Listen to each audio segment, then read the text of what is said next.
Hello everyone, so here's a interesting little video for you which was shared yesterday. This video is filmed by a Russian soldier travelling down a highway on a logistics vehicle, looks like it might be a quad bike, down a highway of death. This was filmed with a Pokrovsk axis, and you can see that there are well over 100 vehicles littering this road, destroyed mainly by Ukrainian drones. Most of the vehicles that you can see in the video appear to be soft-skinned ones, lightly used for supply and logistics, but some of them may have been used for past assault purposes as well, as there are a few combat golf carts scattered among this scrap heap. Every now and then as well, we also see something a bit heavier and a bit more important, like a BMP or a tank. But for the most part, this is a logistical supply road filled with the scrap remnants of Russia's logistical vehicle fleet. You can also notice that Scooby-Doo vans account for a good number of the losses here. And when Ukraine creates about 1,000 new Russian ghosts every day, you really do need as many Scooby-Doo vans as possible. Something surprising here is the lack of stiffs lining the road. Either Russia has cleared them up already, or there are some overweight, well-fed pigs lurking around in the countryside nearby, waiting for the next meal.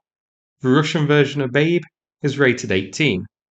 In this video we can see a mixture of losses which have already been documented and newly confirmed losses. The big bulk of them, as we'll see later, are newly confirmed ones. But it is interesting to see just how this scrap metal pile continues to grow here, and it kind of brings to mind just how disastrous this war has been for Russia. Bearing in mind, this is just one stretch of road in Ukraine, measuring about 8 kilometers or so. There are many other major supply roads like this, no doubt littered with similar amounts of destroyed vehicles and wrecks.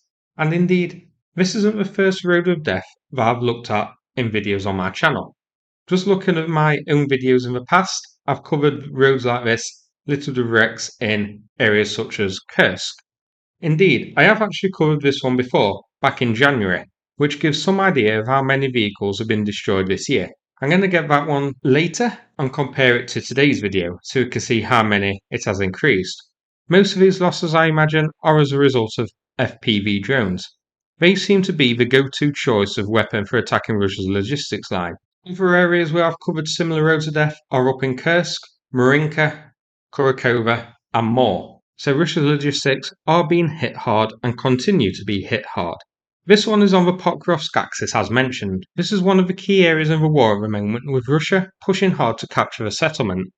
Russia's offensives here have ground to a halt since early this year, likely as a result of Ukraine smashing the logistical lines like this constantly. So things in the area are a bit of a stalemate.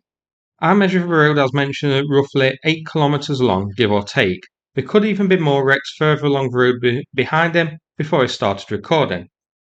As mentioned, this is a 5-minute long video originally, and I can't really waffle on for 5 minutes. I've waffled on for under 4 minutes now, and I'm already running out of things to say.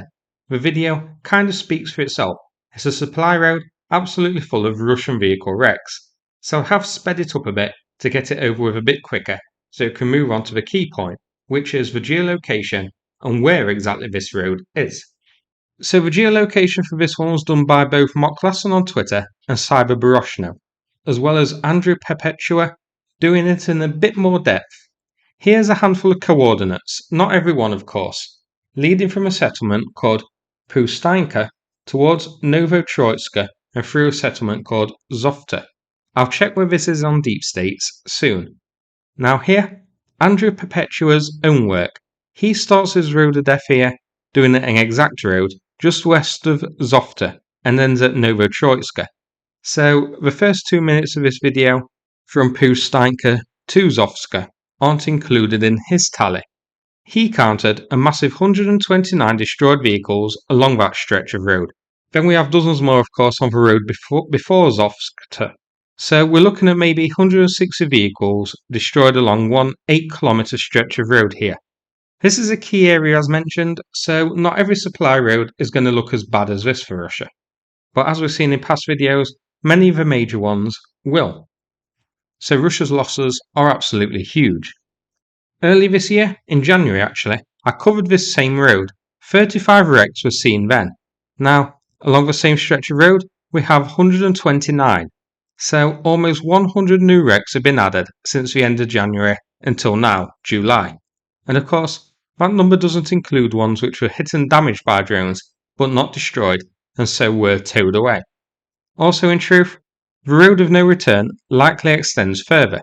You can see on deep states that the video was recorded between the settlements shown here.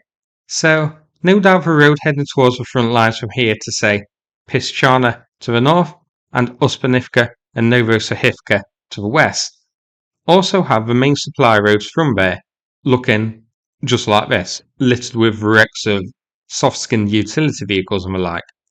At the end of January, the front lines here were like so, and here it is today.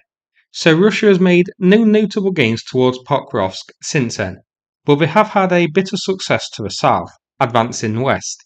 They've advanced a grand total of 5 kilometres in that direction. So, for 6 months of work basically, to advance the same distance as my favourite walk near Mansfield, the Rowthorne and Teversall Trail, which is nicer than the Zhovte and Novopustynka Trail because there's zero chance of me getting blown up by a drone. So, when people say Russia is advancing, which is technically true, advancing just 5 kilometres in 6 months isn't really something you can brag about. This is here zoomed out so you can see this is on the eastern front. This is a key area as mentioned, Pokrovsk. It's one of the areas, along with Touretsk, where Russia is launching its ongoing summer offensive. At the moment I've seen, things are pretty much a stalemate here, but it is an area we need to keep an eye on. Now, going back to the numbers briefly before we finish, War Spotting is showing 263 Russian vehicles destroyed in the Pokrovsk region this year. That's a huge amount. And War Spotting, remember, doesn't include the civilian type vehicles which Russia is using for logistics here. So the larders and the golf carts and that sort of thing, which made up a big chunk of the losses that we saw in this video. So in truth, in this year alone, the losses are going to be much higher than that. And if we change it to January 2024 until today, 2024 being the year when Russia first started pushing towards Pokrovsk in this area, we have 2,199 military vehicles of Russia's destroyed. A ridiculous amount. Actually, 2024's losses actually make 2025 look a good year for Russia by way of comparison. Of course, this is the year when we started using the civilian vehicles and that sort of thing en masse. And again, they don't get added to War Spotting. So that's it for this video. Hope you found it interesting. I guess I'll do an update in another 6 months when we get another video of the Road of Death and we can see how many vehicles have since been added. Now, before I finish, I'm going to play a video from Sanath about the ongoing fundraiser that he's doing. Big thanks to everybody who watched this video and take care everybody.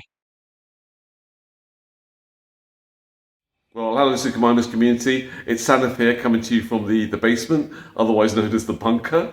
I hope everyone's doing really well. It's been several months since we spoke last, and this month marks the 2-year anniversary from when we first started working with the Superminers community, the very generous and supportive community. And, you know, out here you're always tottering from one crisis after the other, problem after problem, priorities are changing all the time, and I never really get time to look back on what we've done together and what we've achieved, but it is worth it. You know, we've done so much to help in this effort, in this conflict. Drones, multiple vehicles, Pajeros, L200s, generators, engines, battery packs, winter equipment, night vision capabilities, you name it. We've really been there making a massive difference to these guys, and over the course of time, all your donations, large and small, they've added up incrementally to make a massive difference in this conflict and shape things according to how we want them to emerge. Now, I've hit a bit of a problem here. We've hit a bit of a problem. We recently lost a couple of vehicles. They lasted multiple years. I think that one of them lasted 2 years and the other one like 18 months. So they've done a lot of work and they've seen the hotter spots of this conflict. But yeah, we're really stuck now because we need to try and get a couple of vehicles, 3 vehicles ideally, over the line and delivered to the guys as soon as possible. And of course, vehicles are the hardest part of this project because it's not like buying something online and just delivering it.